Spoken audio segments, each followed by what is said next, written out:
नमस्कार दोस्तों, आज हम लोग ईवीएस के महत्वपूर्ण सवालों को सॉल्व करेंगे सीजी टेट के लिए। निम्नलिखित में से उसे चुनिए जो अपनी मादा की पहचान उसकी गंध से कई किलोमीटर दूर से ही कर लेता है।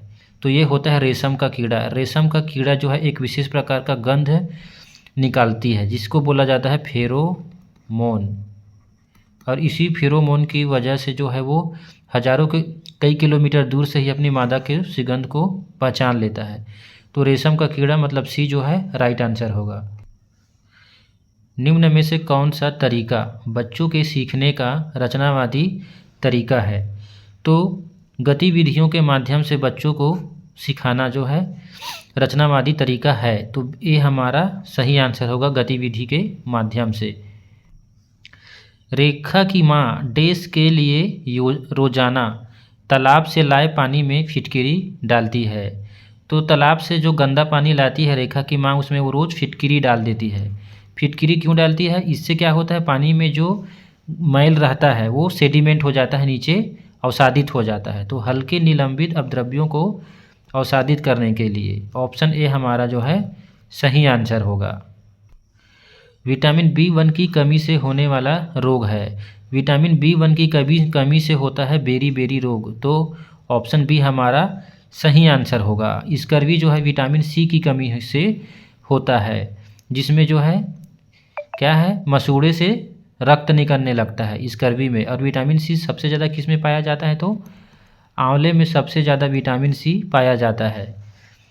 रिकेट्स विटामिन डी की कमी से बच्चों में होने वाला यह रोग है, रिकेट्स जो है। और ये इसके सोर्स की बात किया जाए तो सूर्य का प्रकाश।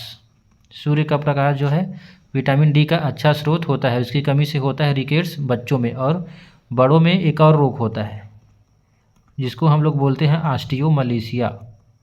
बड़ों में विटामिन डी की जब कमी हो जाती है तो ऑस्टियोमलेशिया रोग होता है।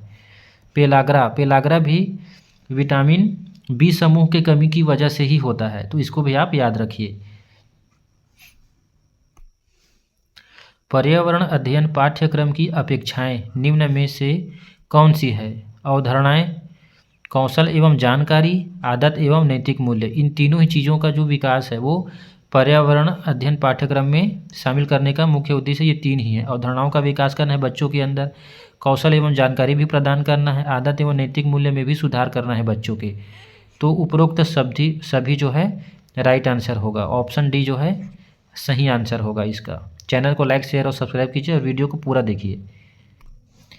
सामाजिक अध्ययन में ज्ञान प्राप्ति का स्रोत निम्न में से क्या है? तो प्रयोगों द्वारा, ज्ञान अवलोकनों से, जीवन शैली से, प्रकृति के साथ अंतःक्रिया से। तो डी जो है सही आंसर होगा। प्रकृति के साथ अंतःक्रिया से सामाजिक अध्ययन में हम लोग ज्ञान प्राप्त कर सकते हैं। तो डी जो है सही आंसर होगा। सजीव निर्जीव घटकों के बीच अंतःक्रियाओं का उदाहरण निम्न में से कौन सा है? तो आहार श्रृंखला, खाद्य जाल, शिकार की क्रिया, जल चक्र। जल चक्र जो है सजीव और निर्जीव घटकों के बीच अंतःक्रिया का उदाहरण है। डी हमारा राइट आंसर होगा। अगला क्वेश्चन क्या है? निम्नलिखित में से कौन सा मच्छरों से होने या फैलने वाले रोगों का समुच्चय है? तो हैजा जीवाणु के द्वारा होता है, विब्रियो कॉलोरी। बाकी जो है मच्छर के काटने से होता है, लेकिन ये हमारा गलत हो गया क्योंकि हैजा बैक्टीरिया से होता है। चिकनगुनिया, डेंगू और मलेरिया ये तीनों ही मच्छर के काटने से फैलता है। तो बी हमारा जो है राइट आंसर होगा। निम्न में से कौन पर्यावरण के घटक हैं? तो हमारे पर्यावरण में सामाजिक और आर्थिक, प्राकृतिक और सांस्कृतिक ये सभी चीज़ें पाई जाती है। तो ये सभी जो है पर्यावरण के घटक होंगे। डी जो है राइट आंसर होगा। प्राथमिक स्तर पर पर्यावरण अध्ययन के शिक्षण में कहानियों एवं कविताओं का प्रभावी ढंग से उपयोग किया जा सकता है। पर्यावरण अध्ययन में इनके उपयोग का मुख्य उद्देश्य है। तो प्राथमिक स्तर पर पर्यावरण अध्ययन के शिक्षण में कहानी और कविताओं का उपयोग किया जाता है। क्यों? क्योंकि ये सीखने के लिए संदर्भगत वातावरण प्रदान करता है। तो ये हमारा जो है सही आंसर है। संदर्भ में बच्चे जो है सीखते हैं। कक्षा में पोषण प्रकरण का परिचय अधिक प्रभावी तरीके देने के लिए एक शिक्षक को क्या करना चाहिए? तो ऑप्शन पहला क्या है? विद्यार्थी को अपने टिफ़िन बॉक्स खोलने और उसकी सामग्री मतलब भोजन को देखने के लिए कहना तथा बाद में शिक्षकों को उसकी व्याख्या करनी चाहिए। तो हमारा ए जो है सबसे बेस्ट आंसर है। जब बच्चे मूर्त रूप में भोजन को देखेंगे तब उनको पता चल जाएगा पोषण के बारे में। ठीक है, तो ए हमारा जो है राइट आंसर होगा। बाकी में पोषक तत्वों से भरपूर विभिन्न भोजन के उदाहरण देंगे, ये भी सही है, लेकिन सबसे अच्छा चीज़ क्या है जो फिजिकल रूप में बच्चों के सामने मौजूद है वो सबसे बेस्ट तरीका है। तो ए जो है इसीलिए सही आंसर है। श्याम पट पर पाचन तंत्र का आरेख बनाना, केवल चित्र बना देंगे लेकिन उतना प्रभावी नहीं होगा। मानव दांतों का प्रतिरूप दिखाना चाहिए, ये तो है ही नहीं, तो ए हमारा सही आंसर होगा। एक तालाब में कीड़े एवं छोटी मछलियाँ होती है, तो तालाब के इकोसिस्टम में कीड़े और छोटी मछलियाँ जो है प्राथमिक सूक्ष्म उपभोक्ता होती है और तालाब में पाई जाने वाली जो काई है, जो शैवाल है, वो प्रोड्यूसर होती है। तो यहाँ पर ए जो है सही आंसर होगा, प्राथमिक सूक्ष्म उपभोक्ता। अगला प्रश्न क्या है? ज्ञान निर्माण के संदर्भ में कौन सा कथन गलत है? तो कौन सा कथन गलत है? अनुभव की आवश्यकता का ना होना, ये गलत है। बच्चे भी अपने पूर्व ज्ञान के आधार पर ही नए ज्ञान का निर्माण करते हैं, अपने स्कीमा में परिवर्तन करते हैं। तो अनुभव की आवश्यकता का ना होना ज्ञान निर्माण के संदर्भ में गलत है, तो ए हमारा सही आंसर होगा। सरकार द्वारा बाल श्रम रोकथाम अधिनियम का संशोधन किया गया था, तो ये किया गया था अक्टूबर 2006 में। इसके पहले बाल श्रम प्रतिषेध नियंत्रण अधिनियम आया था 1986 में, जिसमें संशोधन किया गया अक्टूबर 2006 में। तो बी जो है सही आंसर होगा। निम्न में से कौन पारिस्थितिकी तंत्र में गैसीय जैव भू रासायनिक चक्र नहीं है?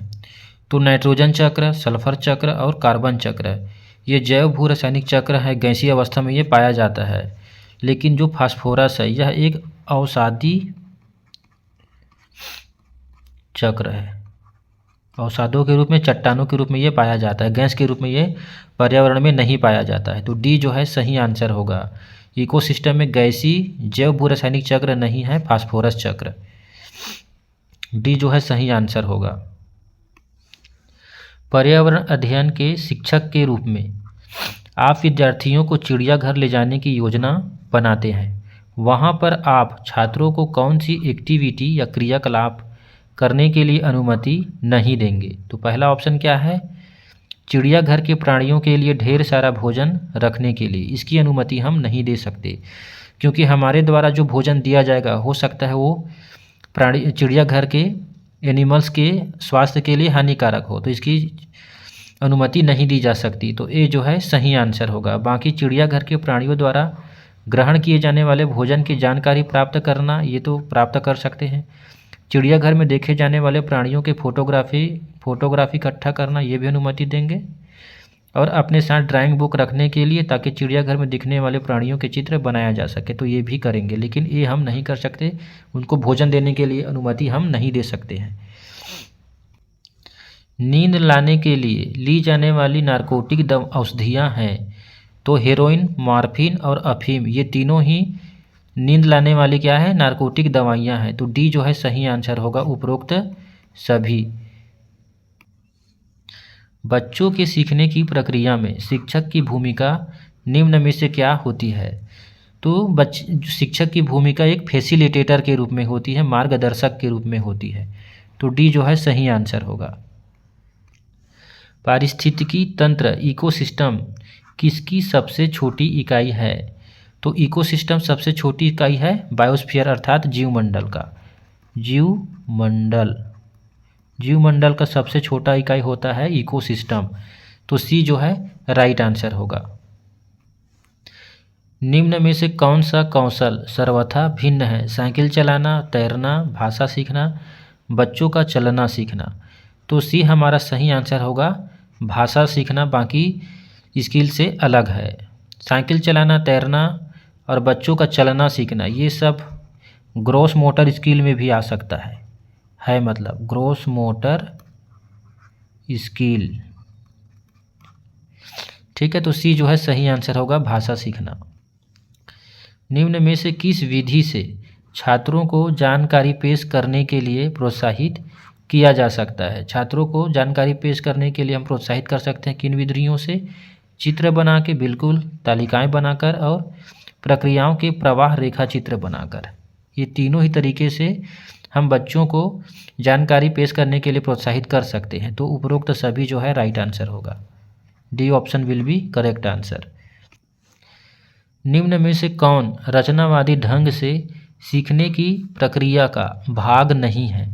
कार्य करने में ज़्यादा जानकार व्यक्ति से मदद नहीं मिलती है। ये जो है रचनावादी कक्षा का फीचर नहीं है, भाग नहीं है। तो ये हमारा जो है राइट आंसर होगा। बड़ों के द्वारा जो मदद की जाती है, अस्थायी मदद, उसको पाड़ बोला जाता है। पाड़, या इसी को कहीं कहीं मचान भी लिखा जा रहता है, और अंग्रेजी में इसके फोल्डिंग बोलते हैं, इसी को इसके फोल्डिंग। तो इस चीज़ को भी ध्यान रखिए आप। सर्वेक्षण एवं विश्लेषण से बच्चों की पर्यावरण के बारे में समझ को जाना जाता है। यह जानने वाली समझ निम्न में से कौन सी है? ध्यान से देखना, महसूस करना और याद रख पाना, ये सभी जो है आएगा। तो उपरोक्त सभी हमारा राइट आंसर होगा। पर्यावरण के प्रति बढ़ते सरोकार का कारण निम्न में से क्या है? तो पर्यावरण के प्रति बढ़ती सरोकार का मुख्य कारण क्या है? तो मानवीय गतिविधियों से खतरे की हद तक नुकसान। लगातार मानवीय गतिविधियों के कारण वनों को, पर्यावरण को क्षति पहुंच रहा है, जिसकी वजह से पर्यावरण के प्रति जो है सरोकार बढ़ता जा रहा है। तो ऑप्शन सी हमारा राइट आंसर होगा। अधिक से अधिक पेड़ लगाएं और पर्यावरण को सुरक्षित रखें, पॉल्यूशन से बचाएं खुद को और पर्यावरण को भी। एक पर्यावरण अध्ययन की कक्षा के लिए सर्वाधिक उपयुक्त शिक्षा शास्त्री पद्धति होनी चाहिए। पर्यावरण अध्ययन की कक्षा के लिए सबसे उपयुक्त मेथड क्या हो सकता है? केवल जहाँ देखो वो निगेटिव है तो उसको ऐसे ही हम गलत कर सकते हैं। परीक्षा उन्मुखी भी एक प्रकार का निगेटिव ही चीज़ है। तो भागीदारिता परक एवं चर्चा आधारित शिक्षा शास्त्री होनी चाहिए। सभी बच्चे जो है पर्यावरण के अध्ययन में शामिल हो, पर्यावरण के कार्यों में शामिल हो, तो भागीदारी होना चाहिए और चर्चा पर आधारित होना चाहिए। डी जो है सही आंसर होगा। नक्शे के पढ़ने में निम्न में से कौन सा कथन असत्य है? तो नक्शे में नज़रिए का असर होता है, ये गलत है। हमारे नज़रिए का असर नक्शे में नहीं हो सकता। तो ये जो है असत्य है और सही आंसर है। आवासीय पुनर्वास केंद्रों द्वारा निम्नलिखित में से कौन से उपचार दिए जाते हैं? सामूहिक कार्य दिए जाते हैं, सही है। मनोवैज्ञानिक हस्तक्षेप भी होता है, सामाजिक कुशलता का प्रशिक्षण भी होता है। तो उपरोक्त सभी कार्य जो है होता है। तो डी जो है सही आंसर होगा। एक खाद्य श्रृंखला में मनुष्य होता है। तो एक खाद्य श्रृंखला में मनुष्य प्राथमिक एवं द्वितीयक दोनों उपभोक्ता होता है। यदि मनुष्य शाकाहारी है तो वह प्राथमिक उपभोक्ता को ग्रहण करेगा, मतलब प्राथमिक उपभोक्ता कहलाएगा। जैसे कि मान लो घास को क्या खाई? बकरी, है ना, बकरी को खाया मनुष्य, तो यहाँ मनुष्य द्वितीयक उपभोक्ता है। लेकिन यदि मनुष्य मांस मछली नहीं खाता है तो वो क्या खाएगा? साग सब्जियों को खाएगा, डायरेक्ट उपभोक्ता को, तो वहाँ पर वो प्राथमिक उपभोक्ता होगा। तो एक खाद्य श्रृंखला में मनुष्य प्राथमिक उपभोक्ता भी हो सकता है और द्वितीयक उपभोक्ता भी हो सकता है। तो डी जो है सही आंसर होगा। सामाजिक अध्ययन निम्न में से किस बात पर विज्ञान से अलग है? तो सामाजिक अध्ययन विज्ञान से किस बात पर अलग है? तो निरंतरता एवं बदलाव की प्रक्रिया को समझ पाना। तो डी जो है राइट आंसर होगा।